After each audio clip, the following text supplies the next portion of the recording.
Hello friends, today's video about hamon. Hamon is a Japanese term, not sure what it means in Japanese. Hamon, so you can Google it. But essentially it means the differential heat treatment, where this part, the cutting edge, is harder than the back of the knife. It comes back from the days where it was important that sword wouldn't break on impact. So that was one of the things the guys did, apart from other stuff like layering or using high carbon and mild carbon content steel, combine them to keep the edge hard and the back flexible.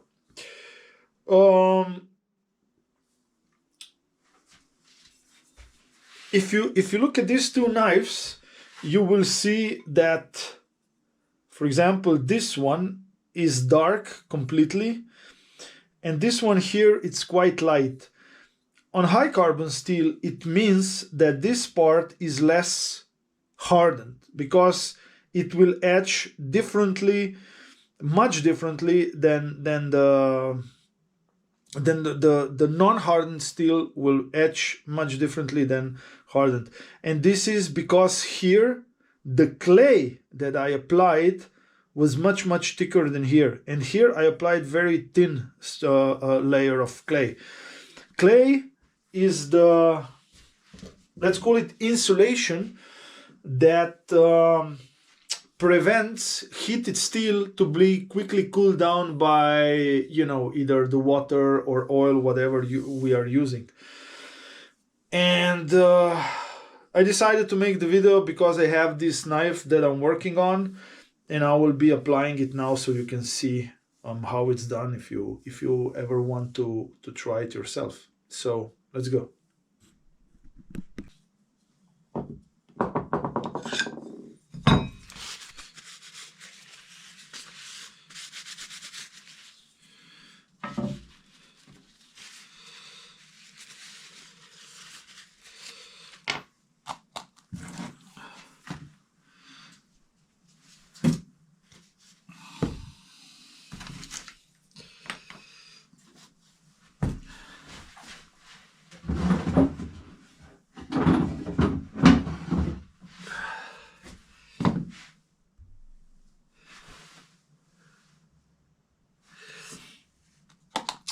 What I'm using is satinite, which is I don't know, sort of a clay. I think it's refractory cement to be exactly, to be exact. And I use real refractory cement, which is available here. So the difference is, this is a product being sold specifically for this purpose. I'm not sure if it has any other usage, but at the end of the day, this is much more expensive than this. So that's the only reason I've been trying to experiment with it a little bit. No special ratio. You can use, half-half. Let's call it like that. Use half-half. Use just satinite. I don't know. I didn't try just refractory yet. I was doing a little bit of experiments because with the different thicknesses and all that. And what happened when I used just the refractory, I used it mostly when I was experimenting with very thick layers, and that didn't work well. So, and now, to be honest, I don't feel like, experimenting. So half-half will work great, and that's it. Consistency of the mix should be something that you can apply easily, move easily. I'm not sure if you can see it, but shouldn't, you know, shouldn't move by itself, or how should I say this, shouldn't be too liquid to flow down the blade. Yeah, let's call it like that. And this, I believe it is a little bit too much, so I will add just a little bit more, because I then leave it for, I don't know, at least, again, depends on the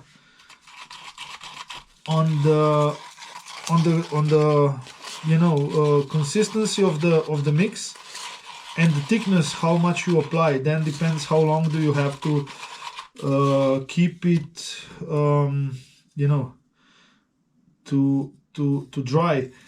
For example, when I would apply very thick layers, like I don't know, 2-3 millimeters, it would sometimes require a drying time of, it was more than 24 hours. So, and what happens if you don't wait that long? It will simply, when you start heating it up, it will kind of like, you will have a feel like it is exploding, and it will just fall off. Sorry. So you can see there's nothing special to it. Mix a little bit of dust with water and apply, and that's it. Now,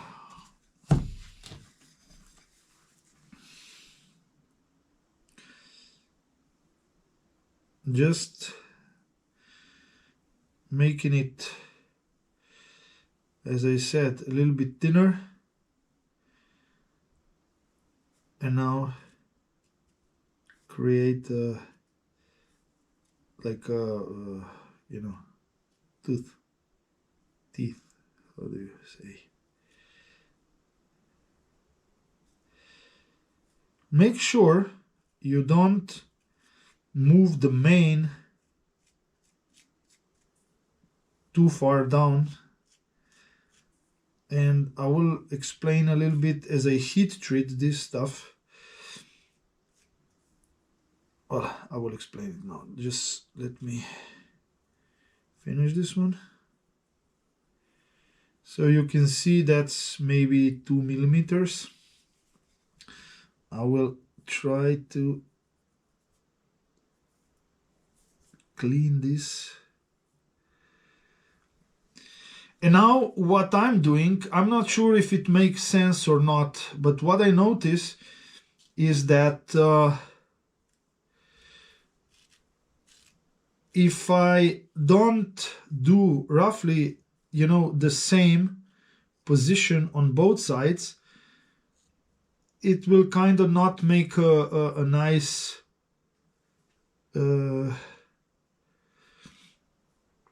pattern. So it is like, if I put this one here and this one on the other side, it will kind of negate itself, or one side it will cool it and the other will not, and then the pattern will not be as nice as I want. But let's see what we do.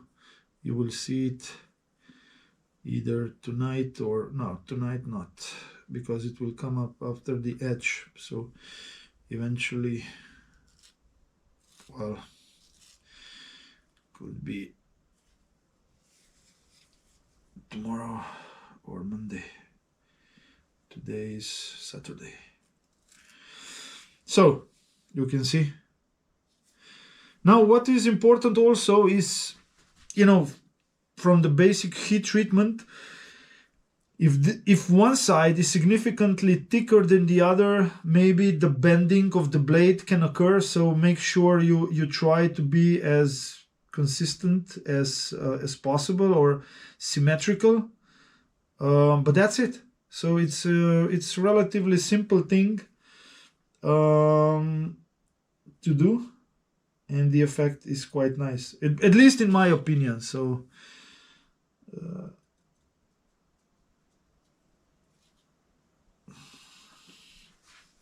That's it. Now we have to leave it to dry.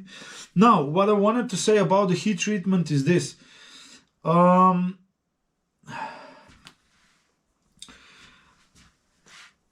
There are, like ridges, if you can imagine the surface of the blade or the steel and the clay, there is a difference in height. Now, as I'm using the torch, I don't know how is that, the blow torch, propane torch, whatever, the flame itself, how shall I say, this kind of, the flame bounces off this side, so it doesn't penetrate well here.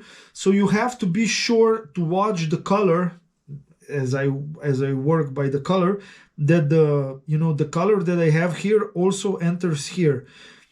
If it doesn't, the edge, the hardened edge, will move too much towards the edge of the blade, and then you might end up with a soft blade on some part. So just, something to pay attention to, and really make sure you check the hardness after you finish the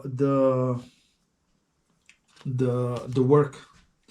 That's it. Now I just use a clamp, put it down. That's it. Next, heat treatment.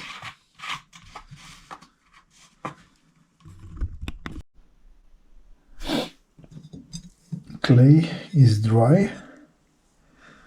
I realized that it took me too long time because in my workshop temperature is around 16-17 degrees maybe, and now I put it in a warmer room.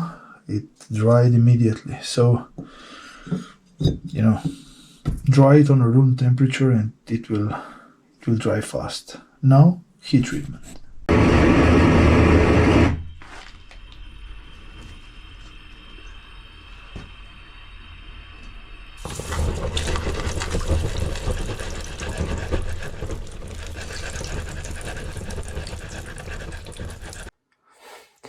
So here it is. Here it is. Finished knife with, let's call it, failed hamon. You can see the difference in the steel structure that you see through the etching, and you can see where the line was going. Here it stopped, but you can also see that this part is darker. So this whole upper part is a bit softer. What actually is the goal of the hamon or the differential heat treat. Maybe during the video you didn't see, but now that you hear this, go back to the part where I'm quenching and you will see that the clay delaminated, or I don't know if that's the correct word, not completely fell off, but it was raised from the blade. So oil was still able to enter, but as I was heating it with a torch, that clay prevented heating this part. So that's why, as I said, the texture, it's not shown fully, but the functional property is there. So there you have, actually failed, well, how do you call that in the quotes? Failed in the quotes, hamon. You know how to make it. And maybe just why it failed, it was too thick, I would say. If I would make the thickness half of what it was, I'm pretty sure it wouldn't fall off. Anyway, this knife with this texture is now unique. There is no way to repeat it, and that's the actual goal of my hamon. Of course, this is not katana. It will not be used in the fight. Even if it will, the length is not so big as to, be in danger of breaking, or hamon or differential heat treating saving it from breaking. But there is that visual appeal that makes it unique, and that's why I make hamon. So that's why also, when I saw that clay is being removed from the blade, I kept going because I knew I will get the unique result. So this is it. Also check out how I make the handle. I made a video on that, and I will do some other videos regarding, you know, how to fit the finger guard and all this kind of stuff. So make sure you hit that like button, share with friends who are into knife making or knives in general, and of course subscribe. Guess what? It doesn't cost anything, and you will be always up to speed with the new content. Thanks for watching.